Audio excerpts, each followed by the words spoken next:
একদিন এই চেয়ারে সাইদি থাকবে না, হারিয়ে যাবে একদিন, এটাই স্বাভাবিক। মাওলানা শামসুদ্দিন থাকবে না, সাইদি থাকবে না। প্রিয় ভাই সব, আল্লাহর কসম, এই দোয়া কবুলের ভিতরে সাইদির কোন কেরামতি নাই, কোন কারিশমা নাই, আল্লাহর কসম। এখানে যে দোয়া যদি কবুল হয় তার একমাত্র কারণ কালামুল্লাহ, আল্লাহর কোরআন। আমি অযোগ্য, আমি অপদার্থ, আমি আল্লাহর এক গোলাম। সমস্ত মুজিজা এই কোরআনের। তাই লোকেরা বিশ্বাস করে এখানে দোয়া করলে আল্লাহ অনেক কথা শোনেন, না শুনলেও তার কিছু আসে যায় না।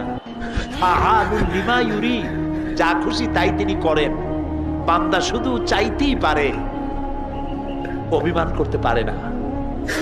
একজন একটা কবিতা বানাইছিল, আগার বক্স করো জারি, না বক্স তো ক্যা করো ক্যা। আয় আল্লাহ, তুমি যদি আমারে বক্স দাও, না ভুল বলেছি, আগার বক্স সহি কিসমত, না বক্স তো করো ক্যা। একজন কবি লিখেছেন, আল্লাহ তুমি যদি আমারে মাফ করে দাও তাহলে তো আমার খোশ কিসমত, আর যদি না মাফ করো তাহলে আমি আর করবো কি? আল্লাহর এক বড় আলেম, তিনি শুনে বললেন এই কবি তো বেয়াদব,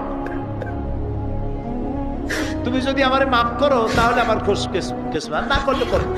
যেটা কথা হইল, কবিতা পাল্টাও, এভাবে দেখো, আগার বক্সে সহি কিসমত, না বক্স তো করো জারি। আল্লাহ তুমি যদি আমারে মাফ করো এটা আমার খুশ কিসমত, আর যদি না মাফ করো, যতক্ষণ না মাফ করবা কাঁদতেই থাকবো। এটার নাম হলো ঈমান। সুতরাং আল্লাহ রাব্বুল আলামিনের কাছে এখানে বসে যত দোয়া করেছি, এরকম বহুত হইছে। মাহফিলে দান করেছে, বলেছে 15 বছর 20 বছর 10 বছর বাচ্চা হয় না। আমরা এখানে দোয়া করেছি, কার দোয়া আল্লাহ কবুল হয়েছে আল্লাহই ভালো জানেন।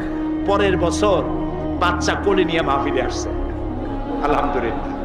আজকে আসরের নামাজের পরে মক্কা শরীফ থেকে বেলাল হোসেন নামে এক লোক টেলিফোন করেছে আর কাঁদছে।